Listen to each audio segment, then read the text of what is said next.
Right. అనకాపల్లిలో CM Ramesh, తెనాలిలో నాదెండ్ల మనోహర్ గారు గెలుపొందారు. రైట్. సురేష్ గారు యా, ఏంటండి మొత్తం నేషనల్ ఎగ్జిట్ పోల్స్ ఇచ్చినటువంటి దాంట్లో ఏంటి ప్రధానంగా అనిపిస్తుంది ఏంటి? వంశీ గారు, ఇప్పుడు వరకు వచ్చిన ఎగ్జిట్ పోల్స్ దాని ప్రకారం చూస్తే ఇండియా బ్లాక్కి, ఇండియా కూటమికి సీట్లు పెరగబోతున్నాయి. 2019తో పోలిస్తే ఈసారి సీట్లు పెరగబోతున్నాయి.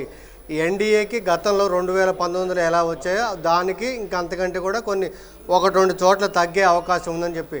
ఎందుకు ఈ మాట చెప్తున్నామంటే, ఇండియా కూటమి అంటే వంశీ గారు, అక్కడ మీకు ఓన్లీ ఆమ్ ఆద్మీ పార్టీ, తర్వాత సమాజ్వాదీ పార్టీ, ఇక్కడ డిఎంకే 3 పార్టీలు మాత్రమే పూర్తిగా కలిసి పోటీ చేశాయి. మిగతా పార్టీలన్నీ కూడా విడివిడిగా ఎగడికాళ్ళకి తృణమూల్ కాంగ్రెస్ విడిగా చేసింది, అదేవిధంగా ఆప్ కూడా విడివిడిగా చేసింది. కాబట్టి కాంగ్రెస్ పార్టీకి గతంలో 52 వస్తే ఈసారి సీట్లు పెరిగే అవకాశం ఉంది అని చెప్పి దాదాపు సర్వేలు చెప్తున్నాయి. అయితే సౌత్ పరంగా తీసుకుందాం. సౌత్ విషయంలో చాలా స్పష్టంగా వచ్చింది వంశీ గారు.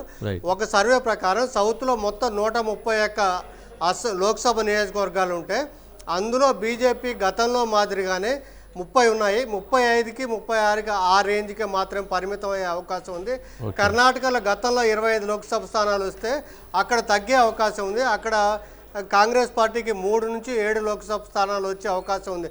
గతంలో 0 కర్ణాటకలో, ఈసారి వచ్చే అవకాశం ఉంది. అక్కడ తగ్గే సీట్లు తెలంగాణలో అంటే ఇప్పుడు వచ్చే మరి బీజేపీకి 4 సీట్లు ఉన్నాయి. ఆ 4 సీట్లు దానికి 5 నుంచి 8, మనకి 7 నుంచి 10 అయ్యే కూడా అవకాశం కూడా ఉంది తెలంగాణలో. రైట్. ఒక సర్వే చెప్తుంది కాబట్టి ఆ రకంగా చూసుకొని పెరుగుతుంది. రైట్. సురేష్ గారు మురళి గారు ఉన్నారు. మురళి,